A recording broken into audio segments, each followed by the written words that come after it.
Hello, I'm the mind over movie critic. I'm Isaac. I'm Casey. And we remember it so you don't have to. Yeah, now that our video's popping the fuck off, we're about to open up Channel Awesome 2. Yep. It's going to be great. Linkara's coming back. Nostalgia Critic, you've got the works. Yes, Pink Floyd's The Wall Part 2 video will be our next essay. We were thinking we could do the dark side of the critic, really lay into that album and parody the hell out of it. Yeah, because it's so damn popular, and it should feel bad for being popular, I think. Casey, being now popular yourself, having just made maybe the world's sexiest Weezer cover band video essay. All films are political. How do you feel? As the great Leonardo DiCaprio in Titanic, he said, "I'm on top of the world." I thought he said, "I'm the king of the world." He most certainly did. Does he say both? No. I tried to give you some credit there. No, I fucked There's up. a way out.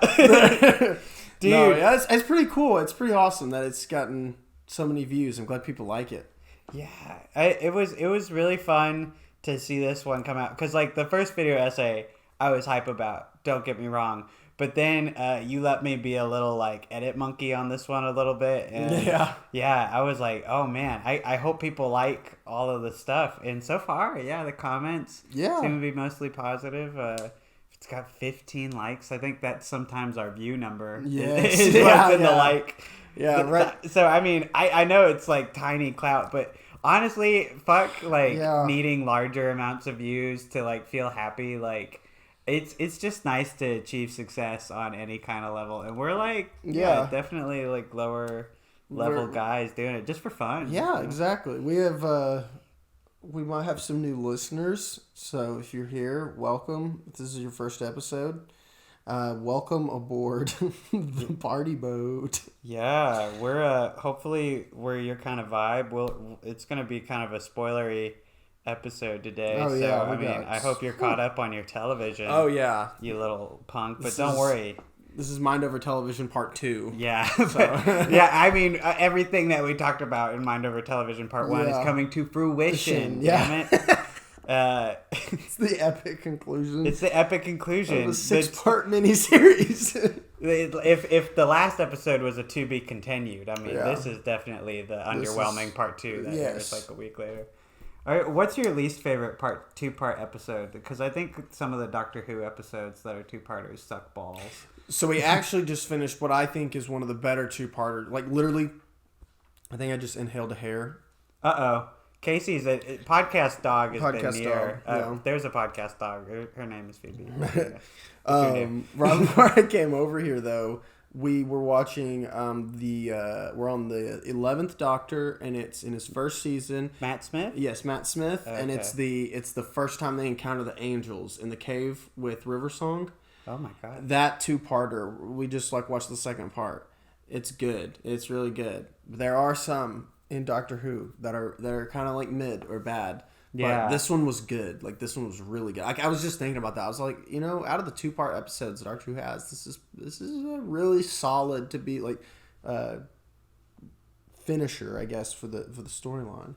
Yeah. I don't know if you remember that episode or not, but I haven't watched too much of Matt Smith. Like, I've heard that I've heard some mixed things about Stephen Moffat's run as the show's head honcho, that some of Matt Smith is good, and then other parts of it make the Doctor out to be the protagonist, which kind of defeats the purpose of Doctor Who in a lot of people's opinion, that he's just a traveler who happens to come across these things, putting too much importance on him. I think that's silly if people are just now saying that about the Doctor, though, because David Tennant was absolutely that kind of Doctor. He was in every prophecy, all of the Time Lords ever are concerned with him, Yeah, I feel like that. Whatever criticism that is, the show has never demonstrated that it's mainly about the other people. And pretty much everything, the Doctor is involved. The freaking Time Lords came back in season 4. For him, like, come on. I love that this became a Doctor Who podcast. There, I was like, oh my gosh, I'm losing myself to this because I could get into that. Yeah. We need to do a whole Doctor Who themed episode. I think I'll like rewatch some of my favorites and rewatch or watch for the first time some newer stuff like some Capaldi shit. Yeah, like, dude. and I need to see Jodie Comer's take on the character. Me too. Like I still haven't. I stopped watching it, Capaldi, and it's not that I stopped watching because I didn't like it. I just like. I guess I've just committed to other shows. Fall off. You fall off sometimes, but the show's great. Doctor Who's, it's camp. It's a lot of camp. It can be corny sometimes, but it's really fun. It's just a very fun, campy watch as a show, and it's honestly got some good writing. I think for the most part, Stephen Moffat's run, I generally favor it. But let me tell you, Russell T Davies, there's nothing like the man there. He did the first 4 seasons. Yeah, and he's coming back. He is, for the new Doctor. Which is crazy that after all this time. I don't know. I'm curious to see that then, and the sex ed guy coming in and taking over the role.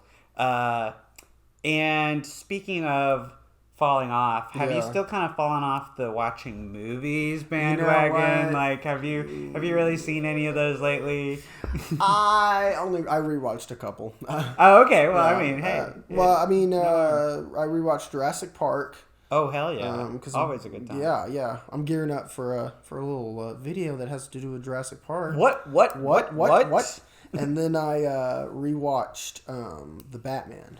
Oh, fuck. Yes. Yeah. Did you like it more this time, or did you find more faults in it? Because I felt like a little mix of both when I watched it. I did too. I did a little bit. I was like, no, I still feel pretty much the same about it, which I do feel pretty much the same. Like, it's still good.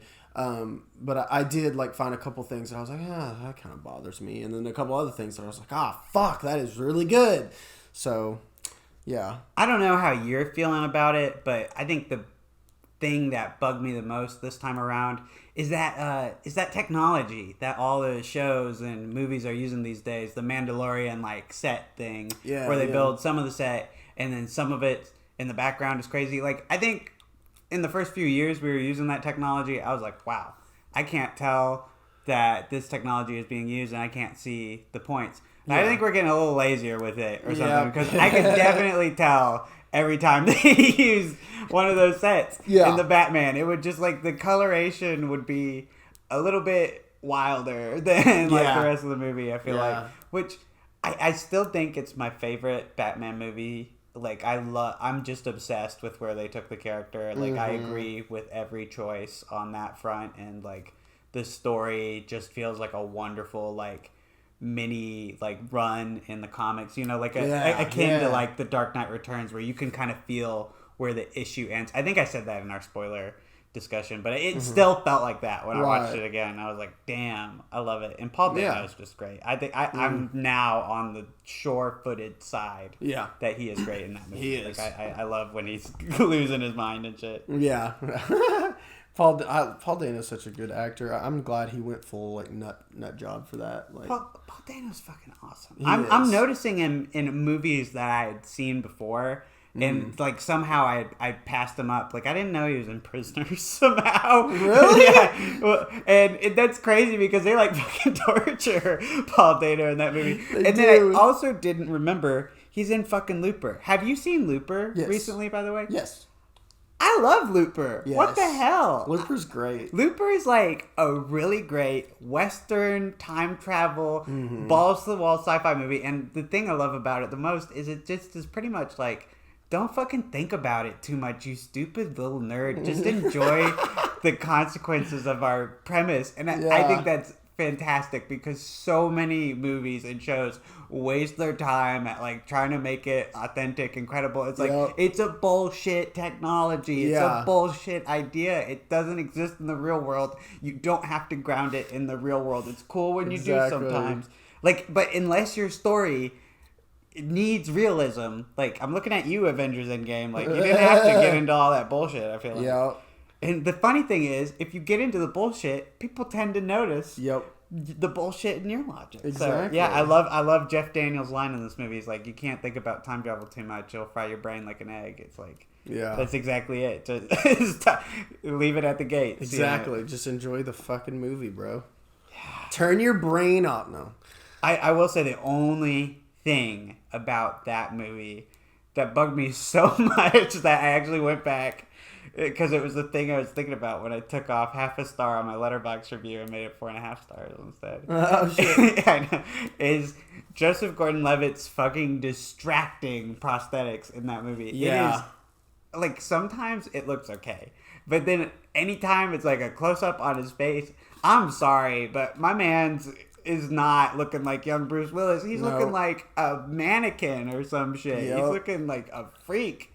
I don't trust him. Yeah. No. When they were shooting that movie, Joseph Gordon-Levitt begged Rian Johnson to let him play both roles instead of hire Bruce Willis for the older version of him. Oh. He was like, please. He was like, we can do makeup. We got CG. CGI is great nowadays. You can do it. I really would like this challenge. Like, as an actor, I would like to do this. And Rian Johnson was like persistent, to tell him, no, we can't. I understand, but no.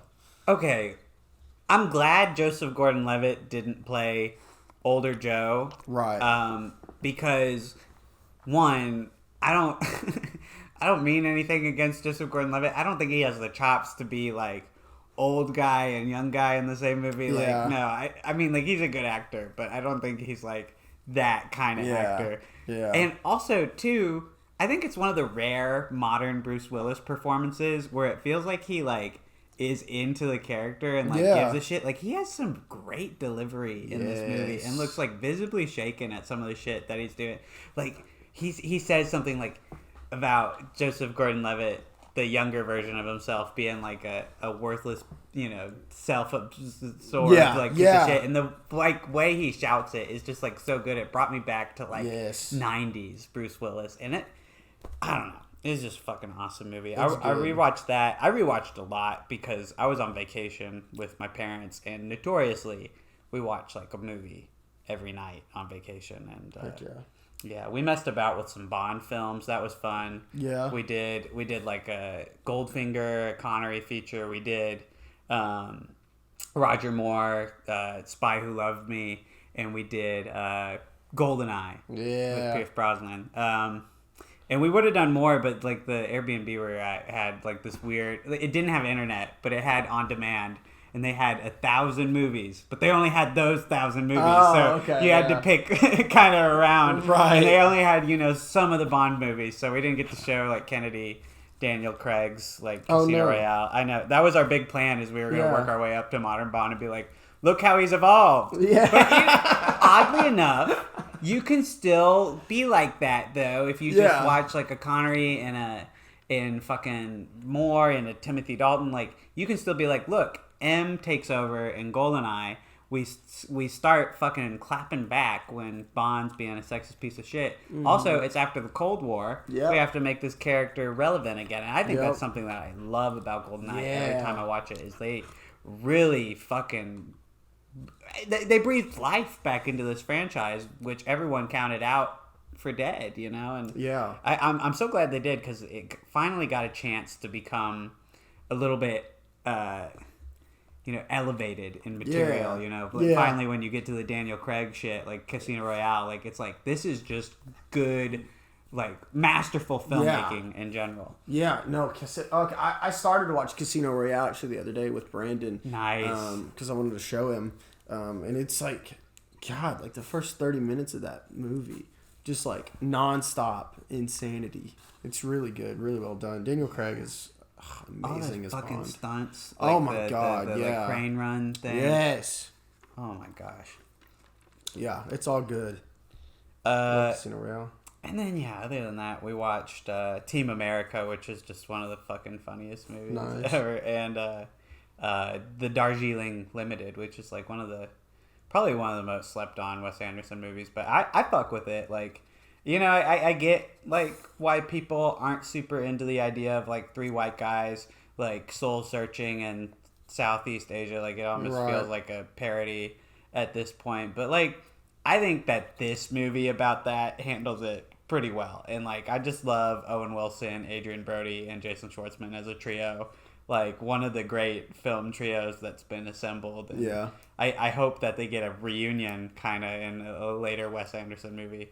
I'd love for him to come back to these like more grounded family dramas that he used to do, like rated R shit, like Royal Tenenbaums or Darjeeling Limited. Like everything he does these days is to like a wide general audience, and I'm not saying that it's not for adults, because clearly his filmmaking is, and French Dispatch was definitely for adults, but I'd love to see another family drama for adults, like the olden days, like Rushmore even. Like fuck it, make Rushmore too. I just need, dude, fuck it. I would not complain. I just need Wes Anderson to make a good movie again, because his last two have not done it for me. Oh man, I'm still so bummed out that you feel that way about French Dispatch. Yeah, I don't know, man. I'm kind of where you are though. I think you should go back to doing some family drama stuff, because I don't know, like his films now are just like, they're really bizarre and grand, and sometimes I just need a family of 4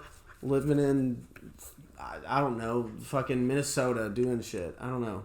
I need that shit. I need the low to the ground kind of, kooky Wes Anderson stuff. I don't need a boy that goes to an island of dogs and this like really like overblown weird stuff he was doing in French Dispatch. But I don't know, man. Yeah, I mean, and I get that a lot of people, want the old stuff back, and I feel like as an artist, he's probably really frustrated to hear that criticism, because I mean, I don't know. I feel like when people kind of try and corner you into something, like a family drama, like you resist a little bit, but I don't know. I feel like playing to your strengths is something valid. Yeah. So in the way that he writes dysfunctional families, I think he's one of the best to do it, and I mean, I could just watch a million movies from him about whatever fucking made up dysfunctional family. Just as long as, Yeoman's doing the cinematography and Wes Anderson's directing and keeping the shots all interesting, fuck it, I'll watch it. Fuck it. Yeah, but that was my run on movies, and then I guess we have a lot to talk about in terms of 2 television shows, and then next week, or 2 weeks from now, however we end up doing it, we will have The Boys season 3 to This is the last episode on Friday? Yep, the last episode's on Friday. I haven't seen this week's. Bro. This week's episode, your bro it's peaked good. So much. It was great. Bro. Yeah, dude, no, it's good. It's good. Bro, I'll watch it right away. I had to catch up on Stranger Things. Yeah, which is the show that I feel like maybe we should save last to talk about, so we can end with a bit of joy. Well, but yes, I agree. But before that, a word from our sponsors. Hey listener, have you ever wanted a mop that cleaned up bloodstains but also killed people at the same time? Well, now you can with the Murder Mop 5000. This handy dandy little mop cleans up all your everyday messes, but at the same time transforms into your very own shotgun. Yeah, made by Mossburg, the gun brand. All you need to do is open the barrel towards the end of the mop, load in your Mossburg 5000 shells, cock it, and you're ready to kill any little varmint or your enemies. The Mossburg Murder Mop 5000, only available in Kentucky. Okay, and before we talk about Kenobi, thanks sponsors. Yeah, thank you. That mop sounds really good. Yep. Before we talk about Kenobi, I did actually see Elvis, Baz Luhrmann's Elvis, and I'll let you see it before we talk like specifics on it. But I will just say, Austin Butler, great, fantastic, exactly what I wanted to see from this movie. Mm-hmm. Tom Hanks, some fucking bizarro parallel universe world ate up our Tom Hanks and replaced him with his twisted mirror opposite, and he's giving possibly the worst performance of his career in this movie, and it is insane how much of the film's runtime is dedicated to his, like, I shit you not, Looney Tunes characterization of Colonel Parker. And it's odd that also all the writing around his character is like very half-baked and underdeveloped. Like plot threads just kind of die, and it's just like why did we pick how were we filming this and not seeing anything going wrong? And like how did we edit the film to be 3 hours long and keep so much bullshit Tom Hanks stuff? It's terrible. The Tom Hanks stuff is terrible, but I can't call the movie terrible because I actually quite enjoy the rest of it. Like I think it's fun for Baz Luhrmann, and I think it for the most part it's his maximalism utilized well. I think I enjoy, Romeo and Juliet a bit more than this movie, but I've got to say I have enjoyed this more than some of his other ones. Especially Gatsby comes to mind. I did not care for Gatsby. Okay, I have such a funny little take. Take. I hated Romeo and Juliet when I saw it. I get it. I was like, what the fuck is this? Like, it was so bizarre. But then I watched The Great Gatsby, and I was like, okay, I fucking hate this shit. But there was some parts of the movie that I kept thinking about, and I'm like, those parts are pretty good. Yeah. And now I'm to the point where I want to rewatch it, and I think if I rewatch it, I'll end up loving it. And the more I've thought about Romeo and Juliet, too, I'm like, okay, yeah, it's pretty good. I still, don't, fully care for it, but, I just keep thinking about The Great Gatsby, and I'm like, fuck. Maybe it's just my obsession with, the actual story, and maybe I just need to read the book, but I'm getting really close to rewatching it, and especially when I saw the Elvis trailer come out and I saw it was Baz Luhrmann, I was like, interesting. Yeah. It kind of sparked this little need for me to go back to Great Gatsby. So I'll probably be doing that soon, and I'll report how I feel after. But in the meantime, I'm really excited to see Elvis because it looks terrible, but it looks awesome at the same time. I think that's a good description. I think you're either in something so bad that it's kind of entertaining to talk about later. Yeah. Or, you're watching something that's so over the top that it's pretty great. Yeah. And I feel the same way about Romeo and Juliet. I mean, I still don't love it. I don't think I could love any, Shakespeare show just, adapted word for word, and then dudes are, referring to, guns as their long swords. I just can't take that shit seriously. I'm sorry. And, It says longsword on his gun on his belt.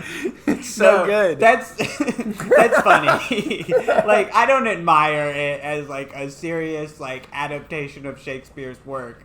I think that I just enjoy that someone did that, and they made fucking the Cardigan song, Love Me, Love Me. And also one of Radiohead's, best songs is, what was originally supposed to be the ending song of this movie. There's just so much that I respect about things that happened around the movie, but, I don't really respect the movie. I just kind of admire it for executing its vision so in its own way. Listen, he had a vision. He sure and it sure did come true. Romeo and Juliet is that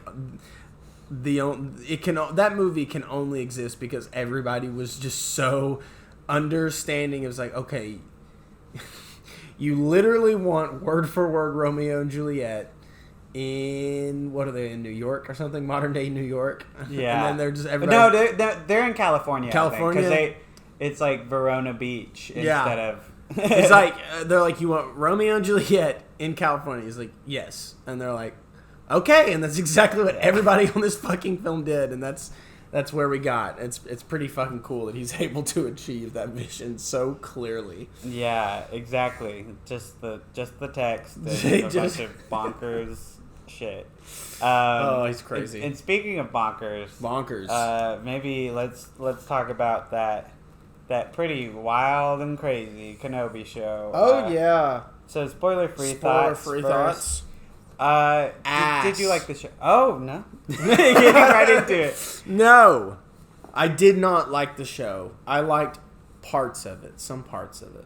Yeah, I did not like it either, and we'll get into it, but I'm just disappointed because really of all the fan desired projects, this is one that I myself have thought about in the past that I would enjoy, especially if Ewan McGregor came back. I was thinking you can't really fuck that up. You really, I thought the same exact thing. You really can't fuck that up. It's just, I'll describe it this way. He just feels kind of like out of place in this show. Like everything around him just feels like so cheap and so like other Disney Plus shows. Yes. And I mean, he kind of like is preserved from the prequels, but I will say there are a lot more lines where I'm like, this feels very sloppy from Ewan. Like his performance as Kenobi right now is faltering a little bit, and I don't know, especially every Star Wars show has cameos. I won't spoil any of them right now, but especially the cameos at this point just feel so fucking tired, and like people coming in for a paycheck that it's just like, okay. yeah, for sure. Do not care for it. I mean, Ewan McGregor has been kind of separated from the character for 7 years. I mean, not 7 years. Like 17 years. 17 my bad. Years. 17 years he's been away from this character. You can't just like I knew there would be a shift, you know, kind of with how he was doing this character, and he preserved a lot more of it than I thought he would. Yeah. But, you know, it's there, and it's like, he's doing great. He does a good job in the show. It's just, you know, like, I thought I would, you know, I wanted this, and that I would be like, this is the only like, Star Wars, you know, Disney thing, content that I want past the films. And while I was watching it, I was like, why the fuck did I want this? Yeah. And I started thinking about how they could do it in a better way, but, like, the only thing I would want to see is 2 hours of Kenobi contemplating his life in a desert with like minimal action, and nobody else wants that. I'm pretty sure I'm the only one that would like that. So I was like, okay, well then I guess I just didn't want an Obi-Wan Kenobi show in the first place, because I mean, of all the routes they could go, this one is just, I feel like the fucking corniest that they could have chose, and it keeps up. It persists in its corniness. It insists on itself, Lois. But no, it persists to be corny from start to finish, and I just fucking hate it. Yeah, I feel what you're saying about like not like wondering why you even wanted this show. Like, I think one of the biggest things about it is that it never really justifies its existence.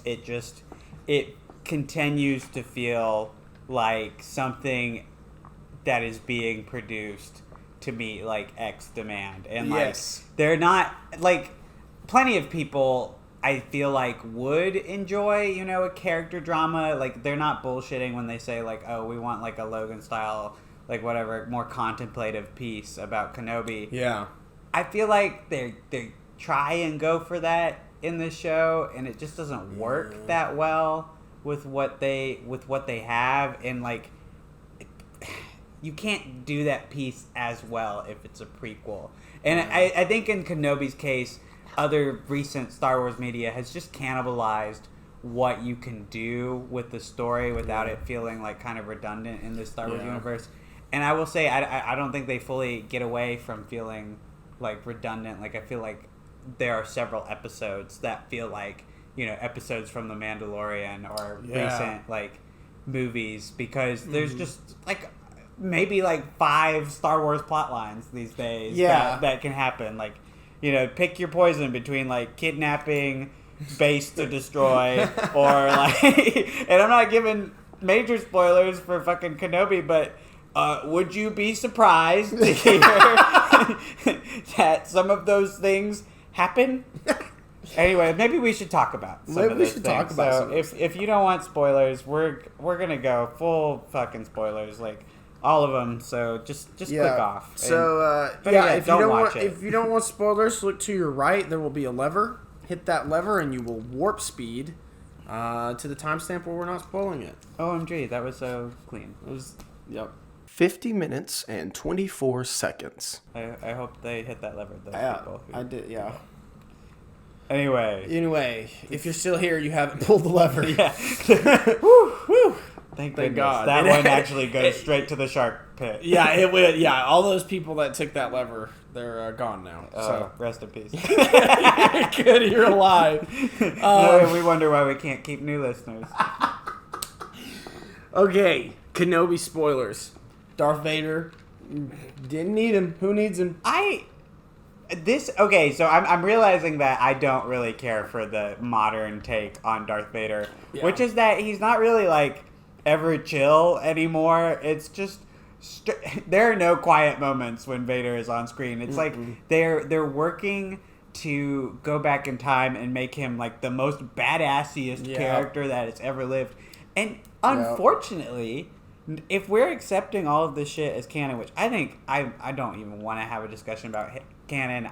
I'll just say this: I have a head canon with Star Wars, and I just don't let that shit bug me because it's not worth the fucking aggravation. But people are already taking to the internet to point out like if he can stop a ship with the Force, which is definitely another one of those scenes that they're just flaunting how badass Vader is. If he can stop a ship, why didn't he ever fucking do it? Many times. Specifically on Hoth, the Millennium Falcon. It's like, what are you doing there? I mean, it was a cool scene to show off Vader's power, but it's like, they're like, and back in the old days, he just swung a stick around, and that was all he did that was bad. Now we gotta have him throw a rebel into the ceiling and cut him in half with his lightsaber, like, and then stop a whole fucking ship with the Force. Yeah. And it's like, really? Like, I feel like there's a disconnect in between like the original trilogy's version of Vader and this Vader. And I think they should quit trying so hard to make him edgy. The problem with all of like the original trilogy era villains that get revitalized in these shows and movies is that they've kind of forgotten that there were ways to be menacing with these characters without like explicit violence or like screaming.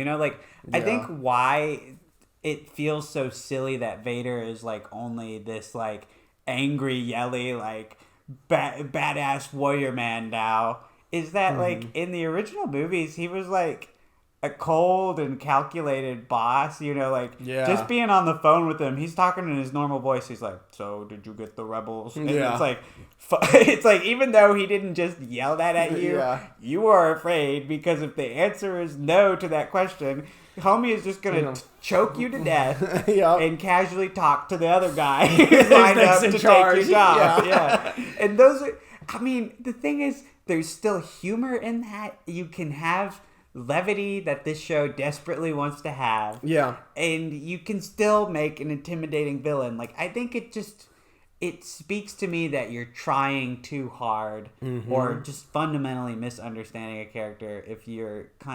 And I was surprised that this bugged me as much as it did because I definitely expected to be hyped up to see Vader. In the past, this has worked on me. I mean, with Rogue One, I've definitely been hype, when these moments have happened. But now, in retrospect, I'm like, what, are we ever going to see, like, a normal moment? And also, it's just a hellish landscape thing that we have an AI voice box for James Earl Jones now. Like, I'm full on, like, oh, shit, Disney just doesn't even want to, like, bother, like, hiring, like, new actors anymore. They're going to keep with the... They're figuring out it's cheaper to not... Well, to not pay like James Earl Jones to come in and do all the lines when they can just pay him to use his voice. Yeah, and it's like a one-time payment of that's probably considerably less. And he's too damn old, to come back and do it and not sound like really old. Like, have you seen? Your Movie Sucks did like a video essay about the new Lion King, and he pointed out that they use a lot of 1994. James Earl Jones takes in that movie to like kind of disguise like some of the lines that he can't do now. Yeah. But it's funny because Jon Favreau and all the marketing for that movie, he's like, no, everything you hear is new James. He came back, he did it all. And it actually adds a level of depth to the character that wasn't there in the original. He's older and wiser. It's like, bullshit. You don't even like it. But yeah, no, I didn't super fuck with Vader being on the show. Didn't need him. And for that matter, I don't know. none of the villains in this show felt like they were necessary additions to the universe. I don't mind Moses Ingram as Reva. A lot of people have already gotten pissed off on the internet because she's a woman of color in a position of power in Star Wars. And the concept of the character isn't what bugs me. It's the execution of the Inquisitor storyline in Kenobi. It feels constantly like it is just setting up a spin-off show. Oh, it is. Yeah. That was the whole point of Kenobi, was to set up a spin-off show. And that is, I'm going to make a bold... I was going to wait maybe till the end to say this, but I'm going to make this assertion now and lead into my main gripe with the show. I don't want any more Star Wars content. I don't even want Star Wars content away from the Skywalker saga, because Skywalker is Star Wars, okay? I feel like you could make up another sci-fi TV show and do a completely different story, and that's what they're going to do, and just slap Star Wars on it. I don't think there's a whole lot away from the Skywalker legacy making Star Wars what it is. Like, Star Wars is not it without it. It's too closely tied to the elements that you would recognize Star Wars with. Okay? And I don't want that anymore. I don't want that. And especially now that I've seen Kenobi, I thought they were going to be really... there was a huge gap to fill. And I thought, okay, well, we know where the character ends up in episode 4. We know what happens. Maybe they'll bring in something that something completely we haven't seen before to focus on. And... they didn't. They included fucking Leia Organa in it, and she was like a main character in the show. And then they brought back those cameos at the end, and everywhere they were was like they went maybe a couple of new planets that we haven't seen. It's like big whoop-de-fucking-do. They all look the fucking same. It looked like they were in Coruscant. Like, I don't care anymore. If you're not gonna, they are creatively bankrupt on Star Wars. They're like, how do we do a story about Obi-Wan Kenobi? Well, you bring in 3 different legacy characters and make them main characters of the show.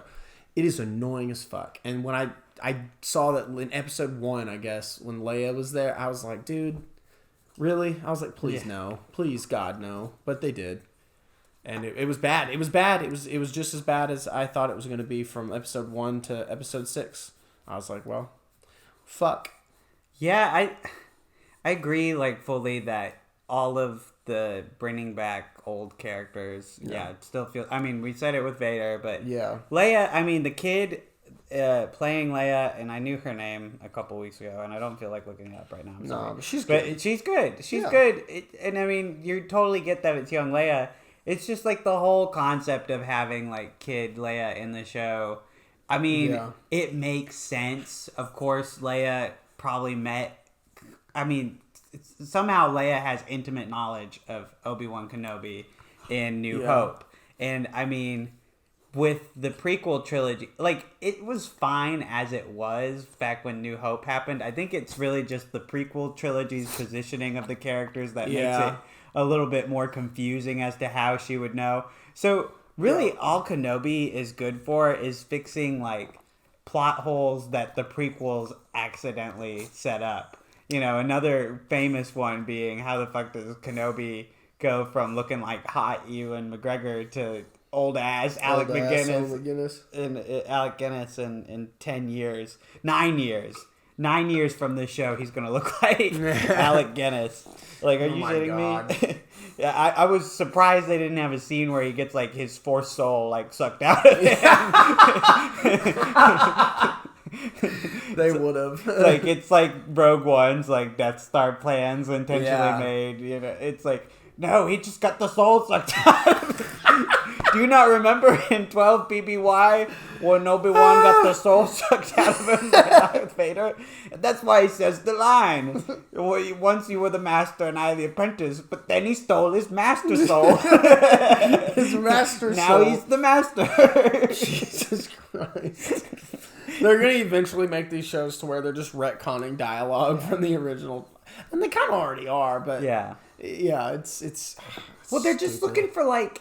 anything. Like, and that's the thing is people will go on Twitter, like, I'm not trying to bash people defending the show, but I just feel like this time I just feel like the reasons for it are weaker to me. Like, they don't personally fuck with me because I don't think any of those scenes that are getting recontextualized by this series need recontextualization.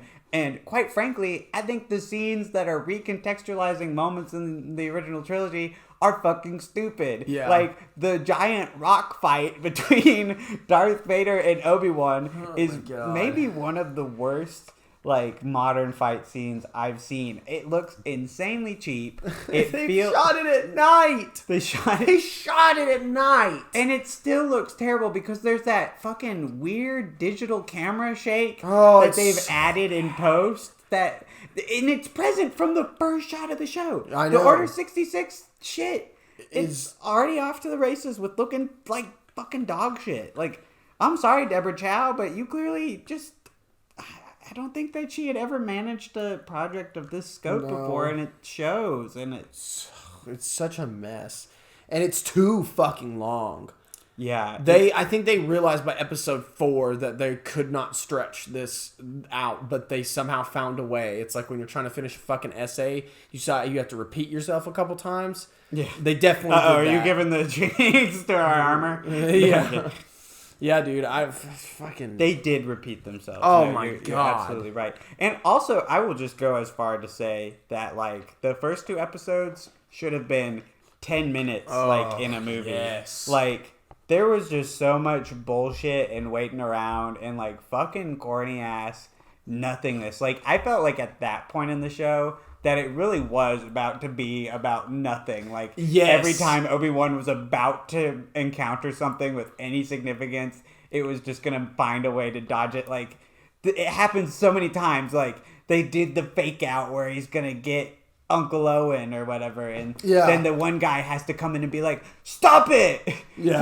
You're about to break canon, bro." Yes, bro. And same with the Grand Inquisitor or whatever, like, coming in to stop Reva from looking behind one fucking box. Like, she is, like, on his tail. She can be like, "Let's talk later. He's behind the box. Let's grab him," you know? Like, it was so stupid. And then it was even dumber because they did that and they care so much about appeasing, like, canon, like, bullshit people, they had to have that guy, like, come back and be like, "Hey, look who's still alive." Star Wars is just about people secretly being alive if people didn't mention explicitly that they were dead. Right. Like, if no one confirms that there was a corpse, no one went down to the streets of Coruscant, so don't be surprised when Mace Windu shows up in, like, fucking Andor or whatever. Yeah, true. Like, I'm here to save the Rebel Alliance as well, because when I fell from that mighty high building, I managed to catch a flying streetcar, and a robot repaired my lost hand or whatever. Oh my God, dude! No, they're setting it up because there's that scene with Leia when she falls off the building and he uses the Force to catch her. They're setting that up for Mace Windu. Another Jedi is gonna fucking catch him before he falls, and he's gonna be like, "We got to get out of here." And he's like, "Yeah, they're killing everybody." And then the Mace Windu show, aka Andor, or what the fuck ever. Yeah, I don't. He's gonna appear in the Bad Batch. I'm not watching any. I don't know. I feel like this show has made me feel like I'm not getting fooled again. I'm not watching any more of these, like, Disney Plus Star Wars shows, and I don't even know if I'm gonna watch any of the Disney Plus Marvel shows from this point. Like, I might go watch Miss Marvel because I feel like I want to reward, you know, like. I want to show studios that when they do something different and they try and execute, like, more creative concepts, like, that, I fucks with that wholeheartedly. And it sounds like Miss Marvel is constantly doing that in its week-to-week, like, episodes so far. But I don't know. Other than that, like, unless I hear it's, like, really good from people I respect, I don't know that I'm gonna watch it. And I'm not gonna lie, I feel like people who I respect are saying Kenobi is good, and I just don't. I don't know what to believe anymore. Like, you know, our friends say it. Chris Stuckman really liked it, which I couldn't believe, but, you know, I end up disagreeing with him a lot. I think we might be the only ones to not like it, Isaac. I think we might be in the minority here. We're the only ones who don't like it, who are also not being racist about it. Yeah, literally. Everybody else that doesn't Goodbye, like it. Darth. Did you like the Goodbye, Darth? It was there. You know, it happened. That's when I cackled. Yeah. That's when I lost my shit. And also, when Reva was chasing Luke in the desert and, like, this green screen looked like fucking dog shit. Can we just talk about how all of this show looked dog shit? Like, it did. The cinematography, the fucking CGI landscape they film on, it was so bad. The lighting is just terrible. Like, they haven't lit anyone to look like they're at any of these locations. So they always look like they're standing in front of a green screen. And even when they built sets, it still looks like insanely cheap. Like, this definitely makes me think, like, Disney will really lost their way with this idea when it transitioned from being a movie to a TV show. Like, even though it's $25 million an episode, like, where did that money go? Like, was it all, like, $22 million to Ewan McGregor and Hayden Christensen, and then like you spent the rest on production? Like, oh god, yeah, you have to wonder, like, how, where, you know? Like, how does it look so cheap and yet is one of the most expensive television shows to come out in recent memory? Like, what the fuck? It's crazy, man. It is fucking crazy. Yeah, I really did not fucks with this show at all. I want them to stop making Star Wars shows. I've not watched the Book of Boba Fett. I will not watch Andor. I don't want to watch anything else. I really don't. I'm not gonna go back and watch Book of Boba Fett. Like, I don't care. Like, no, oh my god, no.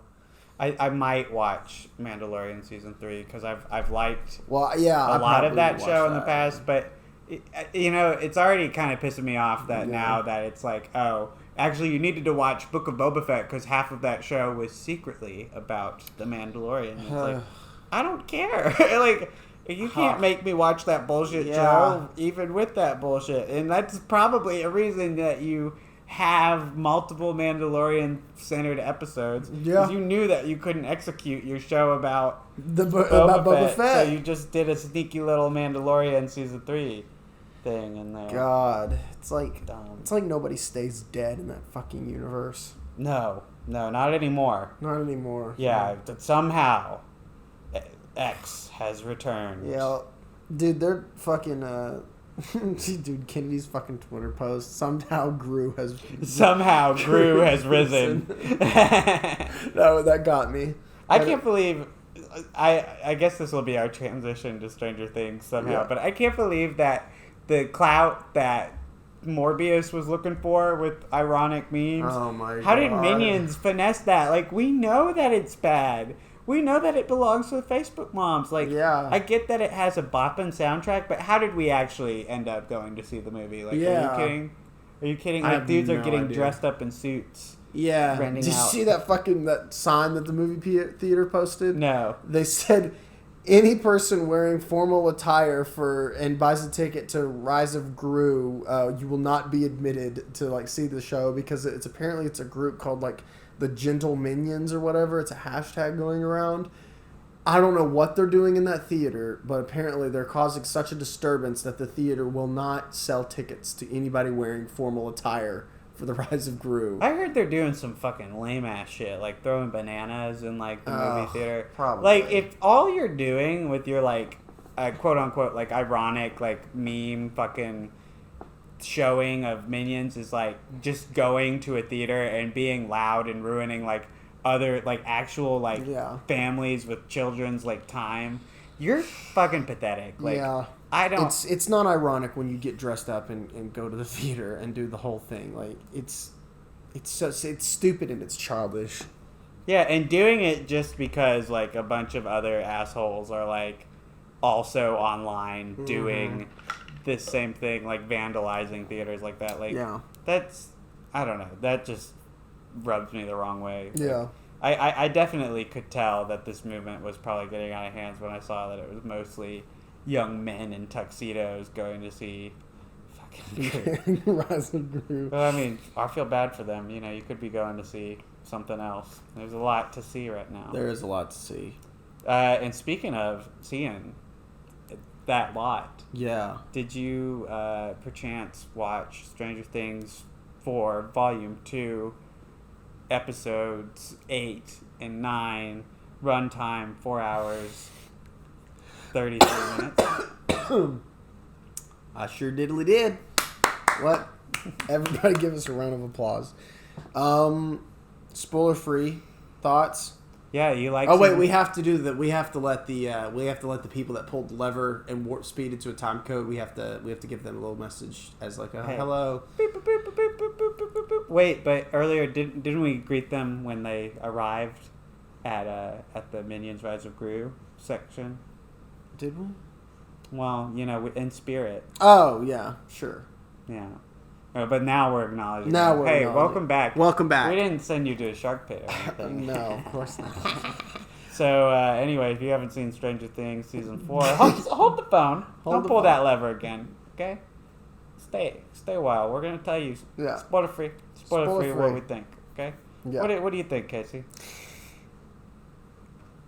It's pretty good. Pretty good out of 10. No, that's pretty nice. It's pretty nice. I liked it a lot. Like a lot.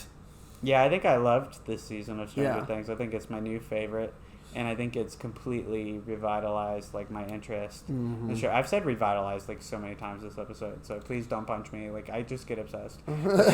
I'm fully on board with wherever they're going with season 5, and I want to see it real bad. Also, everyone is so good this season, but especially new additions Eddie and Argyle are two of my favorite new characters. Yeah. I love them so much, and the main cast, of course, is still killing, except Mike. Sorry, I don't know what it is, Finn Wolfhard, but when you grew up, your character got a little bit too bitchy for me. Yes, bro. No, Finn Wolfhard is the worst actor this season. Carson Runquist said it was fucking a Will's actor, and I was like, Carson, this is a shit take. There's no fucking way. Yeah, I like Noah Schnapp. I love Noah especially Schnapp. In this season, Will. I feel like is finally getting his due as a character because he's always been the kidnapped one or the fucked up one, so he doesn't really like hang out with others. Like in this season, we got to see him bond with Eleven. We got to kind of understand his bond with Mike more. By the way, they should be gay. There were people on Facebook saying they're like, there's no way he's gay, and they're like, if he's gay, then I'm gonna stop watch. It's like, stop watching. He's gay. I mean, they cannot spell it out any clearer for the audience that Will is gay. I don't want to sound like a Twitter shipper, but I want to defend myself when it's spoilers time. Like I want to really clarify why I think that Will is gay, and also that it's a damn shame that they never explicitly say so, because we'll get into it. I think they're saving it for next season. Anyway, watch Stranger Things season 4. We both really fucked with it. Yeah. We're gonna talk spoilers now, so go ahead and hit the lever one more time. Yeah, hit that lever. All right. 1 hour, 11 minutes, and 40 seconds. Shark pit. Congratulations, people caught up. You didn't go to the shark pit. No, you did not. And now we have to tell you, if you didn't actually catch up on Kenobi, you hit the lever the first time you went to the shark pit. You visited the shark pit before. I'm sorry if that was you, Boo. Don't worry about it. You're safe now. You're safe now. Yep. You survived. Yeah, and speaking of people who didn't survive, my boy Eddie. I knew he was gonna fucking die. I was hoping he would stick around. I don't know. His actor totally faked us all out and was like, if they don't bring me back for season 5, I'll be pissed. And now I'm realizing, oh man, he was trolling. He never got to go to season 5. I was bummed about him, and I was really worried that Sadie Sink was about to depart from the series. Yeah. That's when I started crying, was when Max, died. I was like, no. I'm glad that they did not kill them off, because I'm not sure what the point of killing off our main characters as, the kids, would be. What's the point of that in this specific show? I guess to just prove that you can, but the thing I like about Stranger Things is that it's never needed to feel like a shock value television show. Yeah. A lot of shows feel the need to go for the Game of Thrones, surprise, violent, gory death or whatever. Right. And I'm glad that we haven't done that to our little babies on Stranger Things. Although it would have been okay if Max died. I feel like they earned it. By working on her character the past few seasons, and this season especially, her always being in peril, it would have made sense. But it would be so sad. Yeah, and I'm glad that they didn't, because at the end of the day, the reason why I watch the show is like they like torture these kids. These characters are like tortured, and when to see them at the end of each season, at least, be safe and be happy. That's what I'm here to see. I'm here to see these characters prosper through their trials and tribulations, and I don't care about there has to be consequences and shit. Like, it's a fun, like, kind of 80s throwback show that just happens to be really fucking good. You don't have to kill off your main characters. Please do not kill Steve. Please do not kill Steve. I thought they were going to kill Steve. I know. And I was going to be pissed. Please don't kill any of the fucking characters. Just don't. I don't need them to die. I like who they're killing off now, which are the characters that, show up for a season. We really like them, but then they die, and they win your heart, and then they die. But not our day one legacy fucking characters. Yeah. I don't want to see them die. That's stupid. Why would you kill them off? We just want to see them be happy. So. Eddie definitely brought to mind Sean Astin's character from season 2. Like, he slapped while he was around, and rest in peace, that was the perfect way to have that, like, beloved legacy actor, like, show up and then, get to do his shit and then leave after a while. And I hope Eddie's actor finds a lot of success. I think for him, it's a little bit more disappointing when you get killed off on, like, the biggest show on Netflix. Yeah. When it's, like, your breakthrough role. It's like, fuck, well, I wouldn't mind coming back for another season. But I'm sure that he'll quickly find success, and I hope the same with Argyle. I mean, he's gonna hopefully be around still in the next season, but Argyle was just incredible. He is amazing. I love that character. I love the actor who's portraying the character. It's really, really fun addition. Have more Stranger Things characters smoke pot, please. Yes, please. In season 5, have them all just pass a joint, just fucking baked out of their minds. Okay. Yeah. Casey, it's time to get to maybe some controversial aspects of the season. Stancy or Stancy or Jancy? Stancy all the way. Really? Yes. Yeah. I need that to happen. That feels so good, because when you go back and watch season 1, or if you think about season 1 and think about where his character, where he's came from, it makes so much sense for that to happen. Yeah. I think it's gonna happen, and I like it. I'm Team Stancy all the way. Yeah, I feel like Jancy's been drifting. Yeah. Well, they only got 2 minutes of screen time this season anyway. Yeah. And some people are saying they ate or whatever, but I'm like, no. I was totally on board with the Steve and Nancy getting back together storyline, and I felt defensive when Jonathan said that shit about Steve, being in charge. I was like, he has grown. He's a father, damn it. He practically fathers Dustin. Exactly. That man is a parent. Yes. And Jonathan's like an okay character. I just have never really like fucked with him all that much. I liked what was going on with him and Will this season, and Jonathan and Argyle this season. Yeah. But so the reason that I think that Will is gay is the conversation that Jonathan and Will have in the pizza room, like the kitchen, and they say a lot without saying a lot, and I thought that conversation was handled really beautifully, and it felt like it was pretty much like I'm with you no matter how you feel or what you are, and I felt like the look in the car when Will started crying after talking to Mike about 11 loving him and him loving 11, like how are you not thinking gay things like at that point? Like, how are you not thinking gay things at the very beginning of the show? Like when the episode started and we saw Will, I was like, oh, they're bringing out his like this is his like coming out season. I like theorized. I'm like, okay, by the end of the show he'll come out to all his friends. Like I just immediately I was like, okay, Will's gay. It's like it's from episode 1 in Stranger Things. They like there was that quote about somebody was like, oh yeah, everybody calls him I think they called him like some kind of slander word for like being gay, and like the episode 1 of season 1. Yeah. They're like, yeah, they think he's gay or whatever. Those lines are spoken in episode 1, and it's like if you're not seeing this, how?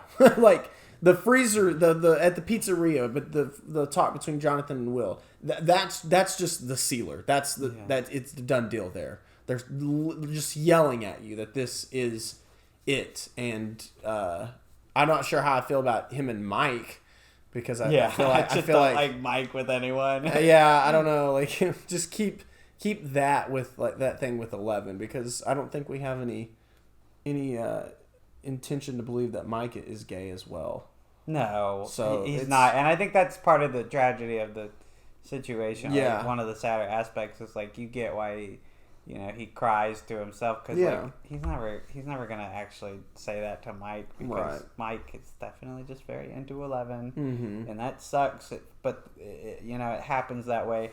I am disappointed that they have never been more explicit about it. Yeah, like I've seen that a script leaked and it was all like, Mike is staring at whatever, Will is staring at Mike. Yeah, and it's like there's a lot of that, and something about his sexuality being confused in the very character description in like the pilot, or whatever. So it's like, you have been teasing this podcast dog going crazy. I'm sorry, she's trying to eat your hand. No, you're podcast fine. dog, what the fuck? Okay, but yeah, I just wish that they had been a little bit more explicit and actually had him come out. Like, I don't know. I'm all for like gay characters being unabashedly gay. I like that Robin, this season got to have that for her as well. Because last season they just kind of like ended up, saying that like, oh, I'm gay. But this season you do actually get to see that character be queer. And it's great, I hope it happens more in the final season. So the season's over. What was your favorite plot line, and which plot line do you think was lacking? The one that you kind of like rolled your eyes at when you came back up?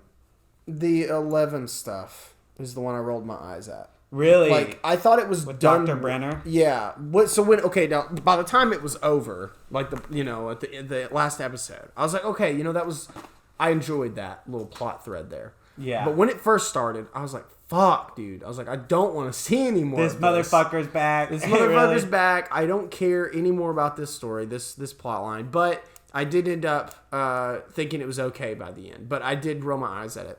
My favorite, however, is definitely all the Nancy, Steve, and Dustin, and all them finding in Vecna's house. They're doing all their investigative work with the Eddie. haunted house. The haunted house. Like, that's the best one. Yeah. Yeah, I especially love when they go and meet Robert Englund. Yeah. Like the Freddy Krueger actor. Yeah, in that plot line. That's fucking dope. All of the Vecna shit was just so good. I like that they managed to find that through line between all the storylines, because I didn't think they were going to find it. Like, I was definitely... I think for me, the plot line that I was beginning to roll my eyes at was getting Hopper out of prison. Yeah. Like, going to Russia. Like, I was like, I did not love the Russian stuff in season 3, quite frankly, so I didn't fuck with it. I was surprised, though, to find that the Russia stuff, and especially the Joyce and Murray stuff, was actually pretty enjoyable. Yeah, Murray is one of my favorite characters ever. Yeah, I love Murray. And I liked even Yuri, Enzo, like everyone on the Russian end of things. I thought did pretty great, and it was so good to see David Harbour like get to remain on the show, because I mean, like, we all pretty much knew he was alive at the end of season 3 when they teased it. But I'm just really so glad that they did not kill him off, Yeah. It does feel kind of pointless a little bit, like, to have gone for the fake out, and, like, ultimately that storyline in Russia didn't feel so important that we couldn't have had Hopper, like, stateside, It just felt like a reason to have all of the adults away from the situation while it was happening, because, Joyce and Hopper and Murray are all, like, kind of overpowered in terms of... being it made for really like tense television though, so I was all for it, the plot line where it went. But I do agree, it's like, we still could have just not done it, but it's as long as we have it, this is probably the best outcome. With how often Stranger Things opts for the happy ending. I am so happy to say that, like, the tension this season and the sense of dread was just able to carry so effectively. Like, especially in the final episode, there were times where I wasn't sure anyone in any situation was going to make it out alive. Like, same. I thought Lucas was at risk. I thought Eleven was at risk. I thought Max, all of them were in danger of dying at any second. I was like, damn, I have not felt this way with a show that generally plays it safe, for a while. Like, I haven't felt this way about a show from Disney, ever. Mandalorian, they always opt for the happy ending, but everyone's always overpowered on that show anyway. Yeah. But I love Stranger Things. They make you really fight for that success, for that victory. And especially here, I love how it parallels the D&D battle in the first episode. Like, the battle in the real world is that one crazy shot at hitting a critical, getting the Molotov on. Murray hits a critical when he burns the Demogorgon thing, and then I can't remember if it's Steve or Robin who throws the first Molotov in the Upside Down. But then when that hits, their gambit finally pays off. Everyone's about to fucking die, but it's only through this one lucky roll that you get your win. And I was like, damn, that's good television right there. Yeah. And I mean, not just good television, but with the final 2 episodes being feature length, I mean, Stranger Things is making some of the best television movies out there. Right? Yeah. I agree. They're really good at building tension in their with all their different storyline. Like this season is probably the best example of that. But I remember in their other season finales, they would have a couple different storylines going on, and just all the tension from both of those, either leading up to when they meet or just in that final episode. There's the editing this season especially has been amazing. Just they're racking up that tension, and like you said, hitting that one critical roll at the end, just it all coming together. They are really fucking good at that. Yeah. So I have to applaud them for that. I really I was very worried by episode 2 of this season, that having everybody split up in different going back and forth between all these different plot threads, I was worried that it was definitely going to have an effect on the pacing and the editing and stuff. But for the most part, it's fucking solid. Not a minute wasted. The run times flew by, and I especially liked how this season ended. It's next season is gonna be it. They blew a fucking whole a earthquake. That those 4 lines in Hawkins, they just blew up Hawkins. I was like, what the fuck? They fucking ripped that guy in half. Yeah, that was fucking awesome. They were probably crunching that special effect right to the end. Which, okay, maybe this is our transition out of spoilers. But how do you feel about the fact that they crunched the fuck out of this episode on the visual effects team? I had no idea they crunched. A little confused because they had 3 fucking years. They had 3 fucking years, but I guess with these feature-length episodes, shit takes time. I guess so. They have so many, especially in the last one, they have so many fucking visual effects shots. But yeah, they were working right up until midnight or 9 p.m. on the Sunday before, or not Sunday, but on the up until the day it was supposed to go up to release. They were working on it. So people have very quickly figured out that means there was a lot of crunch, especially in the last week. 20 VFX shots alone were completed on the last day that they were producing this final episode. Yeah. And I don't know if that means from the ground up or just they were in progress. Whatever it means, that's a fuck ton of work for any visual effects team. And I think that we need to stop setting these stupid bullshit release dates if we don't actually have things ready to go by then. And we don't need to be stressing creatives to meet that deadline, because then the work is going to suffer. This is how it always is in the games industry. Cyberpunk had a shit ton of crunch, and it is a dog shit fucking. Well, it was a dog shit game. I don't know if updates have fixed it now, but I just don't. I don't see the value in it. Just delay every time. And Dune got delayed. That's great.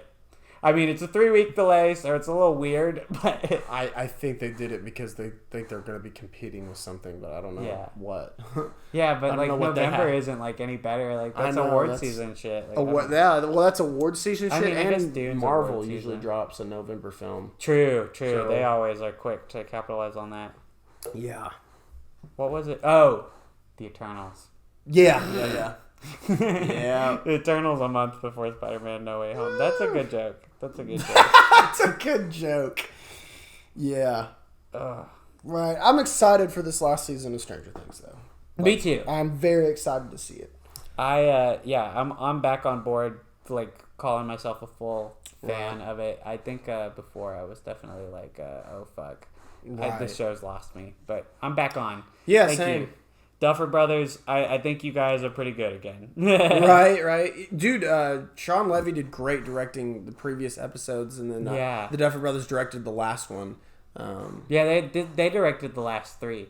They did 7, 8, and 9. Oh, okay, gotcha. Yeah, and I think they did the first one too. And those were honestly some of my favorite episodes, but I did fucks with the Sean Levy stuff in the middle. Like, definitely. I know exactly what you're talking about. Yeah. The whole season, I don't think there was a weak episode. Oh, no, no. And that is incredible considering how much potential there was for it to drag so much. Yeah, seriously. It didn't, not at all. It was amazing. The writing was also top notch. Loved everything that was happening, and they're setting up to happen. It's going to be great. I can't wait. And then I can't wait to just watch the show all over again. Yeah. Because season 1 is nice. Just have it ready to go. Yeah. Yeah. It's going to be good. Well, bro, is there anything we should set up for our not final season, but just upcoming ventures? We're doing more video essays. We noticed you guys like that stuff. Yeah. We definitely took notice. We have 2 more planned.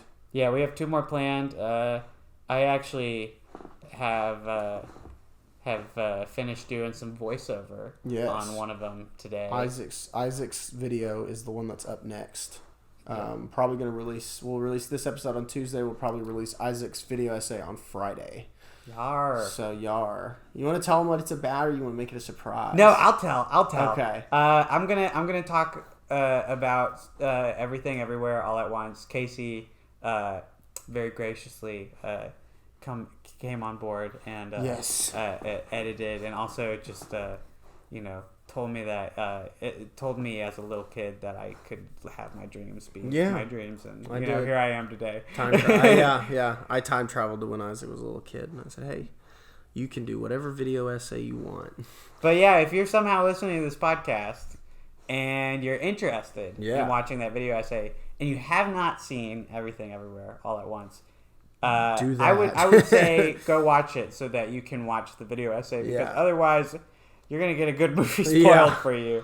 Yeah. And I mean, there will be some non-spoiler thoughts in there, but they're not very many actual worthwhile thoughts. Right. I would say we're breaking down major concepts of the movie, so definitely watch before you watch the video essay. It's it's on VOD now. You can rent it. Go to YouTube and rent it for $5 and watch it. It's great movie. And then the one that's going to come after Isaac's that I'm doing is about Jurassic Park. So I rewatched that, and I'm also gonna watch Westworld. I watched episode 1 of the show last night, but I'm gonna watch the movie to also prepare, because I'm gonna talk about Michael Crichton a little bit as well. Yes. I saw that a long time ago, but it's pretty good. I don't know, I enjoyed it, but Jurassic Park definitely executed it a little bit better. I felt that's how I'm feeling. But and then also you may recall that I have an evil twin brother from Germany. That we haven't heard from him in a while. I would like to mention he did call me today. What the fuck? Yeah, he said he is really it was really ominous message. Well, here I'll just play it here. I'll get on my gosh. phone and I'll play it for everybody. Okay, this is crazy. He's pulling out the phone. Pulling out the phone. All right. He's got some kind of message. Yeah. Okay, here it is. I'll hit play. Casey, I have managed to learn perfect English in the time I have been away, brother. I am coming for you and your lover. The podcast will be no more. I'm going to give you 3 weeks to prepare for my arrival. Your friends and family will weep for your passing. I will come when you least expect it, brother. All those years ago, you rated my favorite movie, Joker 2019, very poorly. You slandered it. Now, I will come back and strike with furious vengeance. I will clip Isaac's toenails and make you eat... Oh, wait. That's my flight. I have to go, brother. See you soon. Oh my Dang. That's a little weird. That got oddly specific. Right? And not in a way that made me feel like, but like made me feel like ooh. Yeah, kind of like, ugh, we gotta watch out. Yeah, dude, I was shaking in my boots when I heard it this morning, but I just did not enjoy listening to that. No, sir. No, we're probably gonna have to do something about that soon, though. So let's make a plan.